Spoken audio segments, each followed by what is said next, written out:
नमस्कार साथियों, मैं Praveen Dubey YouTube channel the GS story पर आप सभी का हार्दिक स्वागत है। हम लोग बात करेंगे आज करंट अफेयर्स के कुछ महत्वपूर्ण मुद्दों पर। तो आज का जो पहला करंट अफेयर्स है वो सुरेश रैना से संबंधित है। भारतीय टीम के पूर्व क्रिकेटर बाएं हाथ के बल्लेबाज सुरेश रैना ने अपनी आत्मकथा लिखी है और उनकी आत्मकथा का नाम है believe what life taught me. Believe what life taught me नाम से इन्होंने अपनी आत्मकथा का लेखन किया है। क्रिकेटर ने इस पुस्तक में अपने क्रिकेट कैरियर की एक झलक साझा की है, जिसमें उनकी सफलता, असफलता, चोट, झटके और उससे उभरने की कहानियां हैं। सुरेश रैना के साथ इस पुस्तक को भरत सुंदरसन के सह लेखन में इन्होंने लिखा है। लॉन्च किया जाएगा विश्व का पहला लकड़ी का उपग्रह। विश्व का पहला लकड़ी का उपग्रह 2021 में लॉन्च होने की तैयारी में है। एक नैनो सैटेलाइट वीसा वुडसैट का माप 4x4 इंच 10x10 सेंटीमीटर है। इसका वजन लगभग 2.2 पाउंड 1 किलोग्राम है। इसके सतह पैनलों के लिए एक विशेष प्रकार के लेपित प्लाईवुड, जिसे बीसा कहा जाता है, का उपयोग किया गया है। आर्कटिक एस्ट्रोनॉटिक्स द्वारा डिजाइन किए गए मिशन के हिस्से के रूप में इस लकड़ी के उपग्रह को लॉन्च किया जाएगा।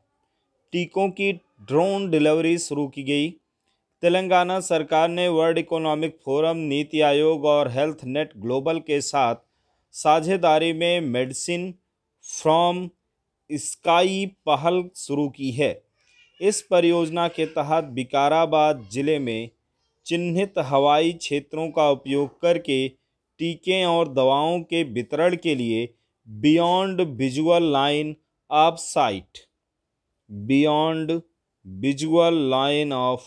साइट ड्रोन उड़ानों का उपयोग किया है।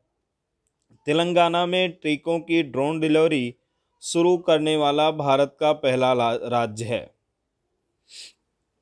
अमेरिका ने भारतीय अमेरिकी को बनाया संघीय न्यायाधीश। अमेरिका के राष्ट्रपति जो बाइडेन ने भारतीय अमेरिकी नागरिक अधिकार अधिवक्ता सरला विद्या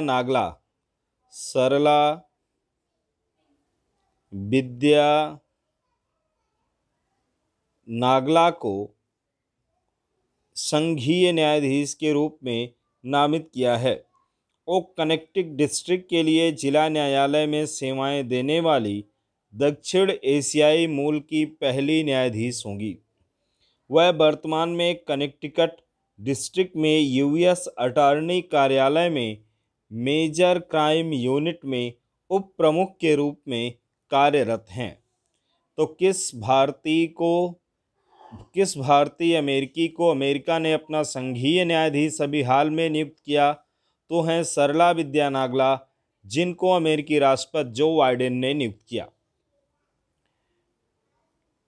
यूएस ने टेक क्रिटिक लीना खान को बनाया एफटीसी अध्यक्ष।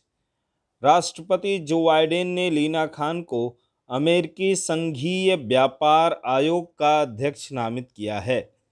वह कार्यवाहक अध्यक्ष रेबेका केली स्टालर से एजेंसी का कार्यभार संभालेंगी। उन्हें एफटीसी के इतिहास में सबसे कम उम्र का अध्यक्ष माना जाता है। खान Amazon.com इंकॉर्पोरेट 2017 के एक शोध पत्र के साथ प्रमुखता से उभरी हैं, जिनका नाम अमेजॉन एंटी ट्रस्ट पैराडॉक्स है।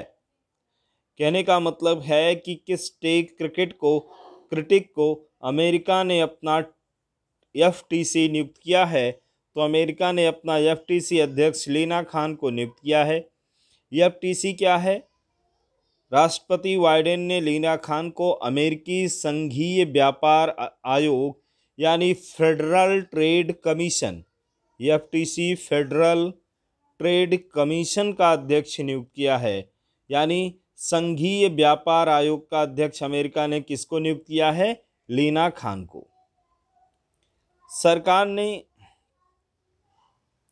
सरकार ने लॉन्च किया ट्रस्टेड टेलीकॉम पोर्टल। 14 जून 2021 को ट्रस्टेड टेलीकॉम पोर्टल लॉन्च किया गया। भारत ने दिसंबर 2020 में दूरसंचार क्षेत्र पर राष्ट्रीय सुरक्षा निर्देश को कैबिनेट की मंजूरी के बाद पोर्टल को मंजूरी दी। पोर्टल में देश के दूरसंचार नेटवर्क में स्थापना के लिए विश्वसनीय स्रोतों और उत्पादों की सूची घोषित करने का कार्य करेगा। पोर्टल को टेलीमैटिक्स के विकास केंद्र द्वारा विकसित किया गया है। तो क्वेश्चन बनता है कि भारत सरकार ने किस टेलीकॉम पोर्टल को लॉन्च किया है। तो ट्रस्टेड टेलीकॉम पोर्टल को भारत सरकार ने लॉन्च किया है। और कब लॉन्च किया? 14 जून 2020 को। दवाओं पर आत्मनिर्भरता को बढ़ावा देने के लिए PLI योजना।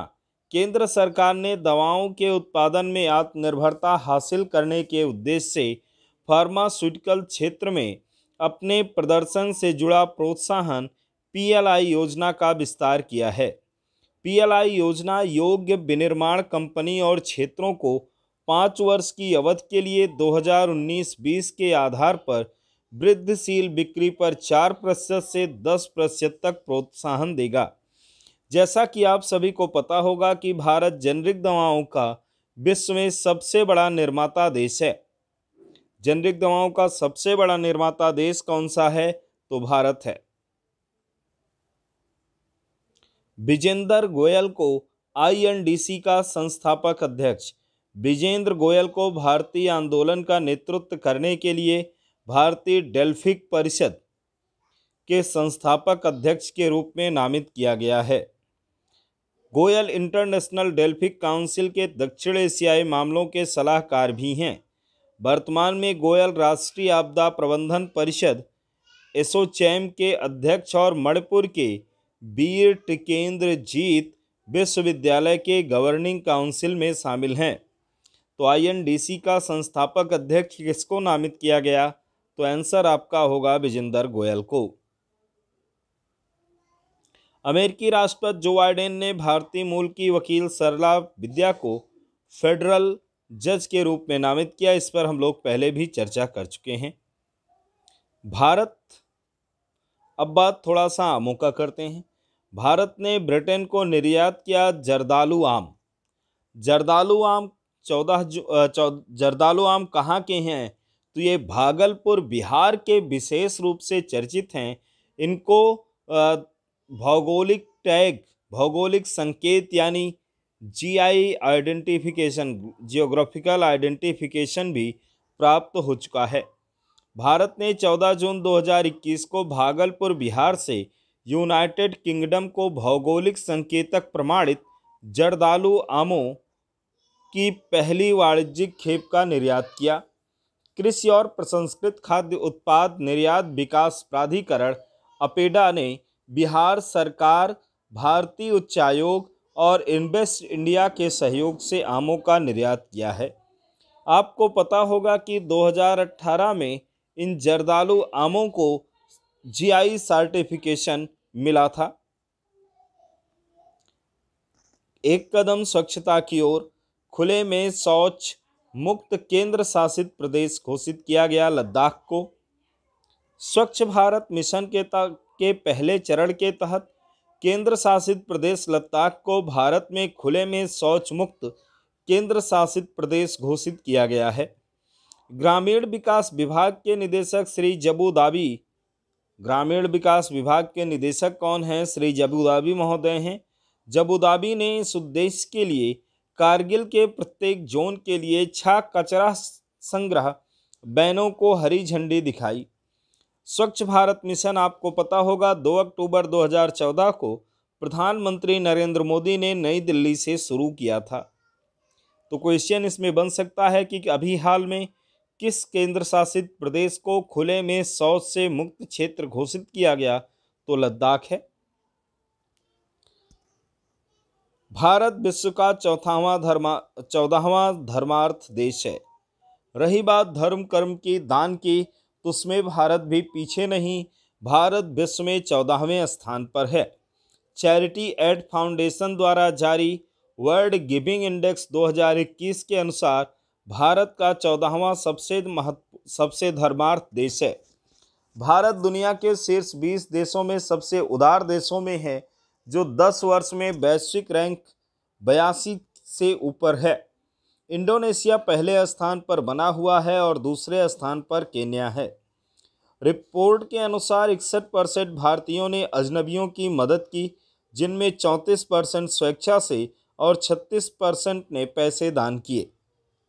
तो कहने का मतलब है दान देने के मामले में हम किस स्थान पर हैं? 14वें स्थान पर हैं। पहले स्थान पर कौन है? इंडोनेशिया है और दूसरे पर कीनिया। रजा उत्सव के लिए ओटीडीसी ने लॉन्च किया पिठान व्हील्स। महत्वपूर्ण पिठान व्हील्स नहीं है, महत्वपूर्ण रजा उत्सव है। रजा उत्सव उड़ीसा में मनाया जाता है, ठीक है। तो उड़ीसा पर्यटन विकास निगम ने 13 जून 2021 को पिठान व्हील्स लॉन्च किया, जो पोडा पिठा, मांडा, काकरा, अरिसा, चाकुली और चंद्रकला जैसे विभिन्न प्रकार के उड़िया पिठा उपलब्ध होंगे। उड़ीसा 14 से 16 जून 2021 तक राज्य भर में मानसून की शुरुआत में 3 दिवसीय राजा उत्सव मना रहा है।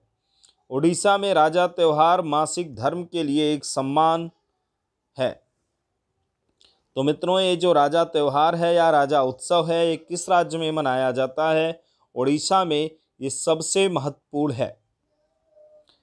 अब बात करते हैं नोवाक जोकोविच की। नोवाक जोकोविच ने 19वां ग्रैंड स्लैम जीत लिया। विश्व के नंबर 1 नोवाक जोकोविच ने 13 जून 2021 को विश्व के नंबर 5 स्टेफानोस सितिसिपास को हराकर अपना दूसरा फ्रेंच ओपन पुरुष एकल टेनिस खिताब जीता। सर्बियाई जोकोविच ने अपने ग्रैंड स्लैम टैली को बढ़ाकर 19 कर दिया है।